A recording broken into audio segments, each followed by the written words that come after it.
cast away. Let it not be that at the end of days I will be found wanting in your kingdom. Give me the grace to stay fixed in your kingdom. Give me the grace to stay fixed till the end. Give me the grace to remain till the end. I don't want to be a castaway.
Mighty name we pray. Amen. Can we have our seats in the presence of God this morning? Amen. Amen. Today is supposed to be sporty now, and our amen is as low as this. I know when our club scores, our shout is usually very, very high. So I want us to use that same energy. In fact, more energy, because we are praising the King of Kings. So when I say praise the Lord, I want your hallelujah to be thunderous. Praise the Lord! Amen. It's like I'm the only one way Man U just you. Man U, are you ashamed of it? Man U must praise the Lord. We did. All of that must praise the Lord. Amen. A very, very, very serious topic put before us this morning. Fit for the kingdom. Fit for the kingdom. Fit for the kingdom. First of all, what kingdom are we talking about? We are talking about the kingdom of God. How many of us we come from a village? There is actually a kingdom, or rather your village is actually a kingdom that is ruled by someone. But this kingdom we are talking about is a kingdom that is ruled by God. This is a kingdom that has existed even before the beginning. And it will what? It will never ever end. A kingdom that is supposed to be sought after, because Matthew 6:33 says, "Seek ye first the kingdom of God." This is a kingdom that God wants us to be part of. When you become part of this kingdom, automatically you become a royal priesthood, a holy nation. This is a kingdom that is reigned by holiness. That is their watchword. That is their culture. That is what they practice. This is the kingdom we are talking about. We can see some facts very quickly. Please, media, you'll be very quick with me because I have very, very short time. Daniel chapter 2, verse 44. Daniel chapter 2, verse 44. Daniel chapter 2, verse 44. Okay, and in the days of these kings shall the God of heaven set up a kingdom which shall never be destroyed, and the kingdom shall not be left to other people.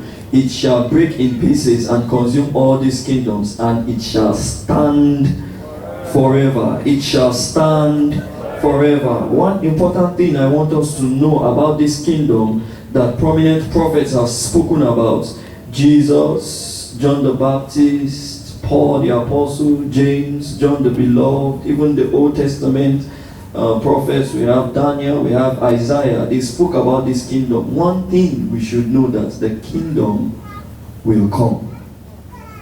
The kingdom will come. And it is explained in Luke. It says it will come suddenly. It will come what? Suddenly. When you don't expect it, that is when it will come.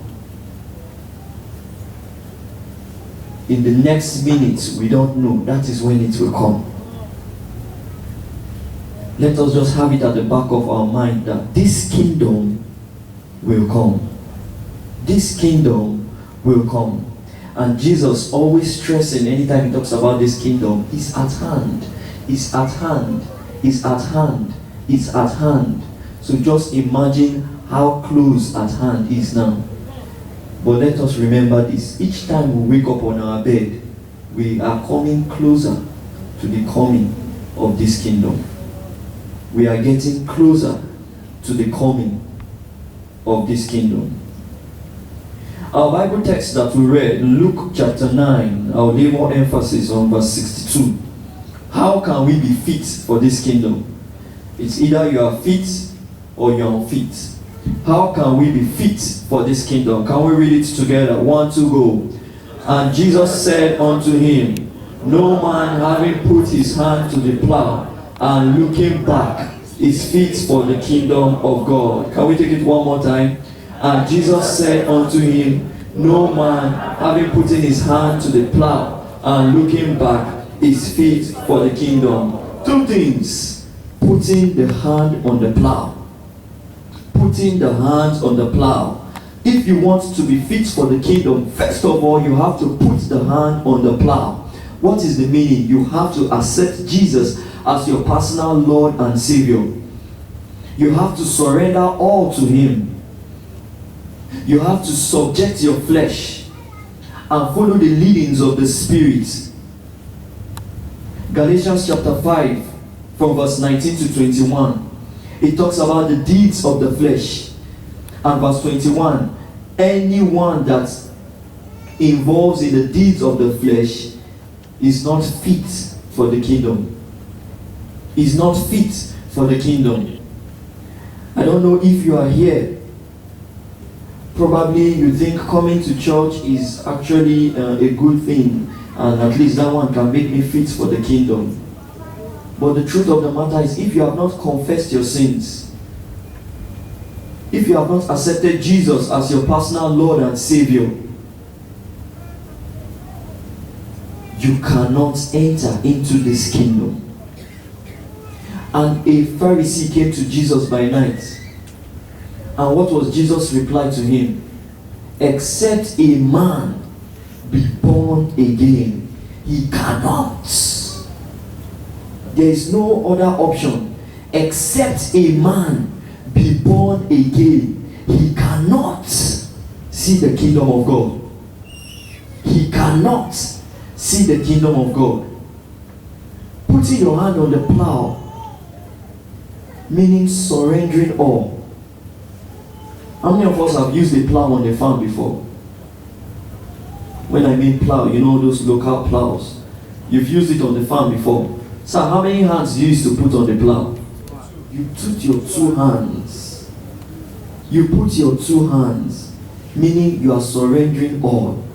You can't put one hand and leave the other. The Bible says you can't serve 2 masters. You love one, you despise the other. You can't be working for God at the same time be a slave to sin. No. No. Surrendering all, meaning laying all your idols, putting the hands on the plow. Putting the hands on the plow, When you put the hand on the plow, your hand doesn't just stay there. It has to start working. It has to start working. You know, so many people think probably being born again is just all bed of roses. No. The Bible says, take upon you my yoke. There is a yoke. But the good thing about it is easy. Take upon you my burden. My burden is light. But remember, there is a yoke. There is a burden. The Bible says, walk out your salvation with fear and trembling. You can't just accept Jesus Christ as your personal Lord and Savior and remain a bench warmer. You have to what? You have to serve. You have to serve. Remember, the plow is used on the field. And this world is regarded as a field. If your light do not shine in this world, you are not putting service. If your salt is not being tasted on this earth, you are not putting service. Putting your hand on the plow is not just accepting Jesus Christ as a personal Lord and Savior. It is also a what? A call to service. There are so many of us that are not yet workers in the household of God. We have so many departments. We have the evangelism, we have the prayer department, we have the choir, we have the drama, we have the media, we have the technical. You know, all these people, it is their work that makes this service, as you are seeing now, a reality. Endeavor to serve God. The second thing, do not look back. Tell your neighbor, do not look back. Do not look back. Having put your hands on the plow, we know that you have put your hand on the plow. You know, there are several messages that was addressed to believers. This is one of them.